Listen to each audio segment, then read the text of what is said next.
una breve reflexión para los que estamos aquí en esta noche. Por supuesto estamos en un templo evangélico donde se predica la palabra de Dios, donde Dios está presente, en un lugar donde la Biblia dice sin fe es imposible agradar a Dios, es decir, lugar donde se ejercita la fe, se experimenta la fe. Pero antes de entrar a ese punto, yo quisiera que todos los que estamos aquí podamos razonar. Y entro a desarrollar un poquito esto que les digo. Una cosa es la razón, otra cosa es la fe, ¿no?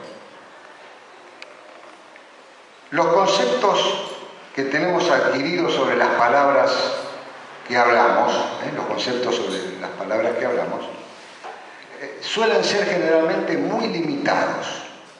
Muy limitados. ¿Por qué? Porque los mismos son mucho más abarcativos de lo que nosotros creemos que son. Y vamos a ver los ejemplos. Por lo común, estos conceptos reales, que son más abarcativos, superan ampliamente nuestras estrecheces sobre lo que la palabra significa. Por ejemplo, cuando hablamos de robo, ¿en qué pensamos? ¿Robo de qué? De dinero. Enseguida viene a la mente, ¿no? Robo de dinero. Cuando hablamos, lo robaron. A lo mejor robaron el celular, pero no importa. Lo primero que viene a la mente es el dinero. Pero también podemos escuchar por ahí, y mira, entre los muchachos, las chicas, no sé tanto ahora, ¿no? Pero bueno, me robó el novio, me robó la chica, me robó la novia, etcétera, etcétera, ¿no? Es decir, es una palabra amplia, pero nosotros generalmente la vinculamos con algo. La vinculamos con algo puntualmente. Ahora, cuando decimos muerte, pensamos en una persona adentro de un ataúd. Hablamos de muerte física, pensamos en una persona que está dentro de un ataúd.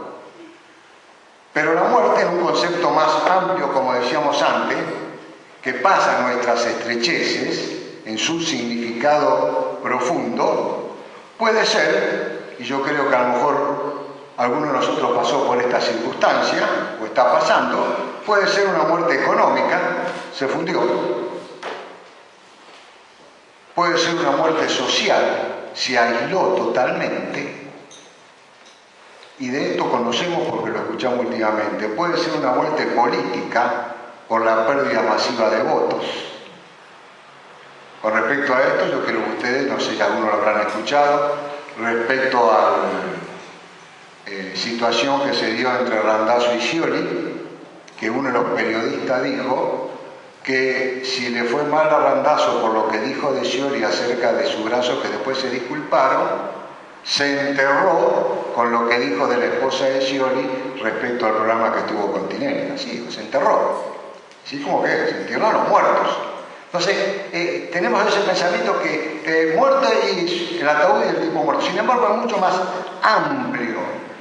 Y lo reconocemos, ¿es así o no? ¿Alguno piensa otra cosa? No. La muerte, como ven, es muerte física, un ataúd, tiene otros significados, pero existe una muerte física. Nuestra razón nos dice y sabemos que en algún momento se produce esa muerte física. Se dice que por ahí en Medio Oriente hay unos monjes que se saludan, ¿no? Nacemos para morir. No hay ninguna novedad. Pero bueno, la muerte física se relaciona a eso. Y lo razonamos, todos hemos sentido la pérdida de algún ser querido, lo hemos tenido ahí delante nuestro, o un amigo, un familiar, un compañero de trabajo, y estaba ahí. Lo cierra, se lo lleva. Muerte física. ¿Ha escuchado, y en esto también creo que vamos a coincidir, en la otra muerte, la muerte cerebral? No sé cuánto habrán escuchado o sabrán de este asunto. ¿no? Tiene muerte cerebral, es decir, el cerebro no le funciona. Y lo aceptamos como algo normal. En nuestro razonamiento, bueno, el médico dijo que tiene muerte cerebral y lo aceptamos. Y reconocemos que esa persona le diagnosticaron muerte cerebral. Ahora, si razonamos y reconocemos que hay una muerte física, si razonamos y reconocemos que hay una muerte cerebral, ¿por qué razone hasta donde pueda no cree que hay una muerte espiritual? Hay una muerte espiritual. ¿Qué es lo que nos cuesta a lo mejor razonar? Por eso le pido que razone hasta donde pueda, para permitir que Dios después le dé la fe necesaria. Creemos en las otras muertes, pero cuando hablamos de esa ya es como que dudamos. ¿Qué es la muerte espiritual? Que Dios no es tenido en cuenta, de acuerdo a lo que Él quiere, que Jesucristo no significa nada para mí, a pesar que fue el que dividió la historia en dos, antes y después de Cristo, porque su muerte en la cruz fue lo más importante en la historia de la humanidad. Entonces, si razonamos, si Dios no tiene un valor que tiene que tener para usted, y Jesucristo no significa nada para mí, para cualquiera de nosotros, entonces nos tenemos que dar cuenta que estamos muertos espiritualmente. ¿Está bien el razonamiento que hago? Estoy muerto espiritualmente porque aquel, y lo vamos a afirmar con los textos bíblicos correspondientes. En el libro, alguno mencionó Hugo Pablo, lo vamos a tomar así de paso nomás. En la carta que Pablo le escribe a los romanos, en el capítulo 3, versículo 23, Dios dice a través del apóstol: por cuanto todos pecaron y están destituidos de la gloria de Dios. Es decir, por cuanto todos pecaron están muertos. Espiritualmente hablando. Espiritualmente hablando. Creemos en la muerte física, creemos en la muerte cerebral, la mente, como hablamos antes. ¿Por qué no creer en la muerte espiritual? A donde a lo mejor yo estoy metido y no me doy cuenta. Por cuanto todos pecaron y están destituidos de la gloria de Dios. Hay un montón de textos en la palabra de Dios sobre eso. En otra carta de Pablo dice por ahí: Jesucristo les dio vida cuando estabais muertos en vuestros delitos y pecados. Ah, no, porque yo no entro, yo ni soy un delincuente ni cometo pecado. El hecho de no tener en cuenta a Dios en su vida como Dios quiere es el pecado, ¿no? Entonces, estoy llevando una muerte espiritual sobre mis espaldas. Estoy muerto espiritualmente. Ahí leíamos en el primer libro, en Génesis, en el capítulo 1, cuando leíamos anteriormente, en el versículo 27, que creó Dios al hombre a su imagen, a imagen de Dios lo creó, varón y hembra lo creó. Si Dios es un ser espiritual y dice que lo creó a su imagen y semejanza, ¿de qué está hablando? ¿De un cuerpo humano? Está hablando de un espíritu. A su imagen lo creó. Entonces, el hombre, la mujer, usted, yo, somos seres espirituales. Y vio Dios que todo lo que había hecho era bueno en gran manera. Somos seres espirituales. En el capítulo 2, ¿cómo le dio ese espíritu? Entonces Jehová Dios formó al hombre del polvo de la tierra y sopló en su nariz aliento de vida. Y fue el hombre un ser viviente. Génesis 2:7. Si tiene alguna duda lo puede buscar. Y fue el hombre un ser viviente. Mientras no tenía el soplo de Dios en su vida, estaba muerto. Mientras yo no tenga el nuevo soplo de Dios, que es después de la venida de Jesucristo, Jesucristo mismo en mi vida, a través de la fe en Dios, a través de Jesucristo, estoy muerto espiritualmente. En la carta que Pablo le escribe a los romanos, usted se va a identificar, aunque sea la primera vez que escucha hablar de la Biblia, las cartas de Pablo y esto y lo otro, se va a identificar con lo que dice por ahí acerca de lo que Dios considera al ser humano, por qué está muerto espiritualmente. Porque hace cosas alejadas de Dios, en las cuales está toda la humanidad incluida. En su momento hablamos sobre esto y dijimos que parece que fuera un escrito de un periodista en cualquiera de los diarios del mundo. Dice la Biblia que el ser humano está atestado de toda injusticia. Si quiere ir sumándola, súmelo, yo ya lo sumé, son 23. Injusticia, fornicación, perversidad, avaricia, maldad, y llenos de envidia, homicidios, contiendas, engaños y malignidades, murmuradores, detractores, aborrecedores de Dios, injuriosos, soberbios, altivos, inventores de malos, desobedientes a los padres, necios, desleales, sin afecto natural, implacables, sin misericordia. Da la Biblia de cómo Dios ve al ser humano que no tiene la vida de él dentro de su vida.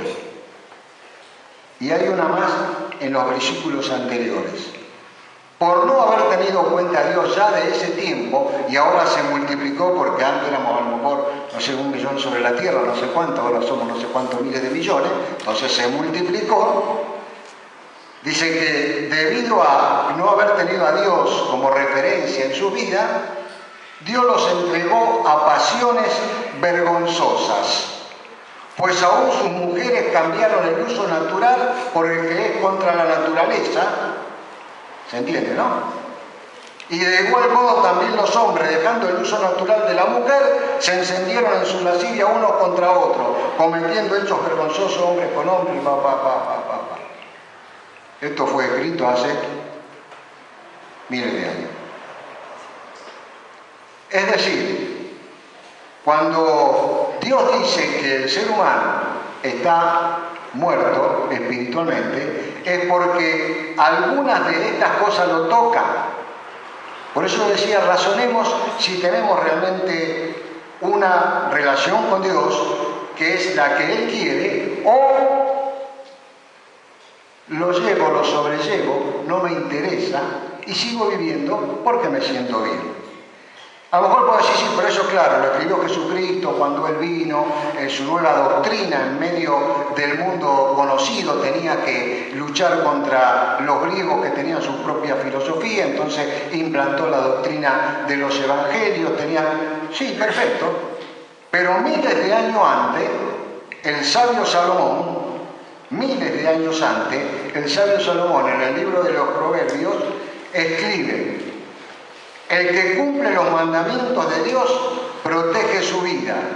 El que desprecia las enseñanzas de Dios muere.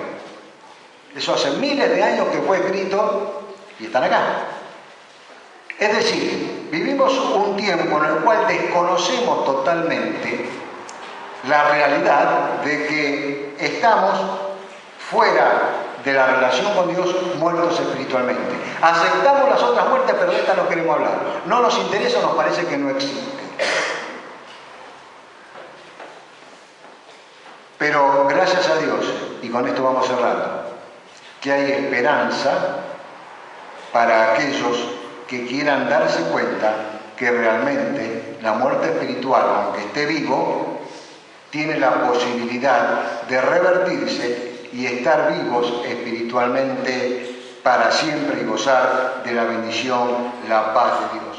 El mismo apóstol ahí en la carta a los romanos, haciendo referencia a otras cosas, dice que no obstante Dios nos ve de esa forma, Dios muestra su amor para con nosotros en que siendo aún pecadores, Cristo murió por nosotros. Y no podemos decir que no somos pecadores. Yo creo que alguna vez conté que hace muchos años, bauticé a una nena de 6 años. Los papás eran pastores y misioneros. Y claro, como una nena de 6 años. Entonces los papás hablaban con ella y decían, pero vos sabés que tenés que pedirle perdón al Señor por... ¿Qué pecado cometiste? Vos tenés 6 años recién. No, pero yo cometí pecado. ¿Y cuál fue tu pecado? Mentí. ¿Cuándo mentiste? Porque una vez me preguntaste si había comido, yo te dije que sí, y en cambio no había comido nada.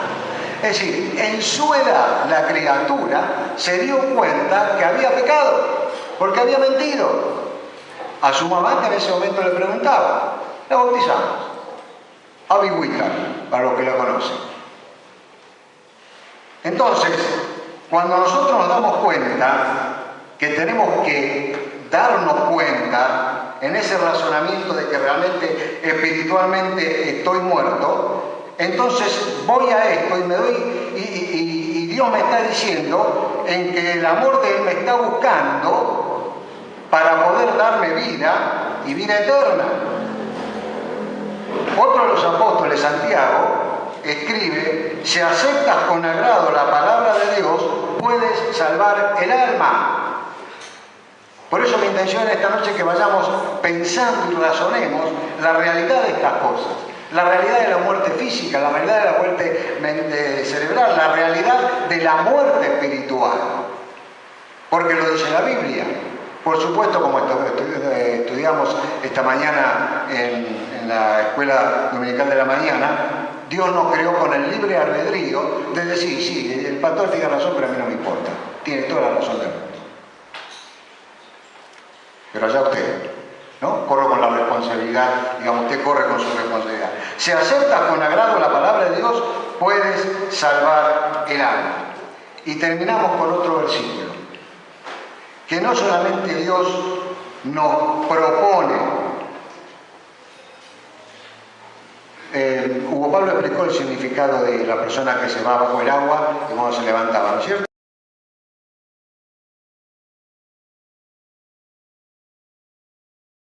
Cuando iba bajo el agua, significaba que esa persona en su momento dijo, quiero morir a las cosas malas y resucitar a una nueva vida en Cristo.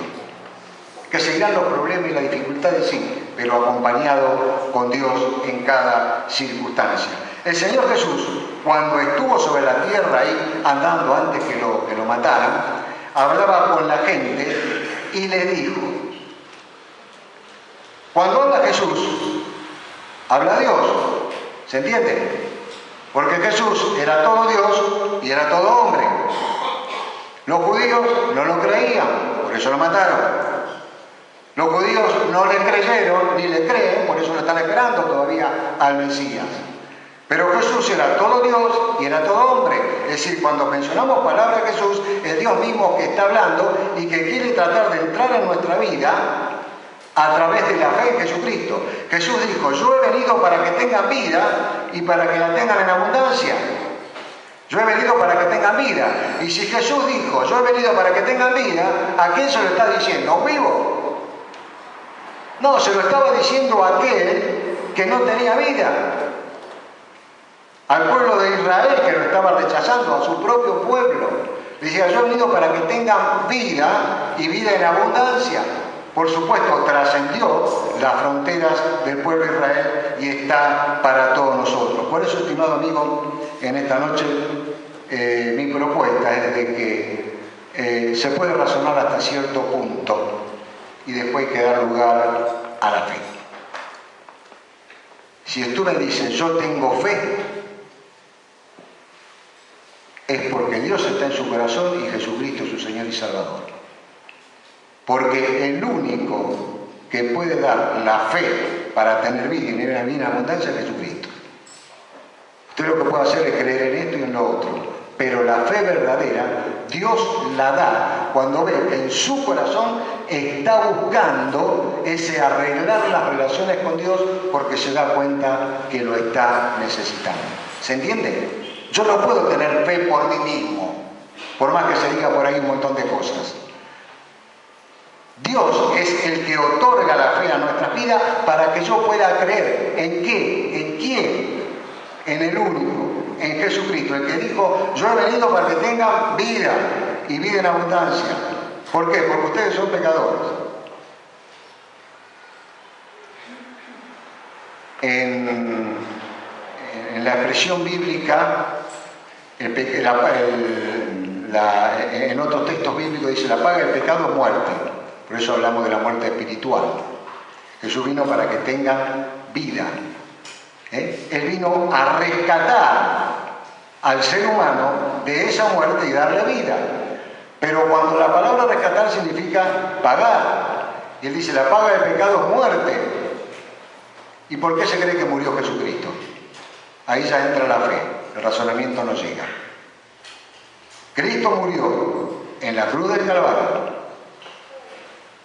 por usted y por mí, porque tuvo que pagar el precio que Dios puso para que nosotros podamos tener vida y vida en abundancia.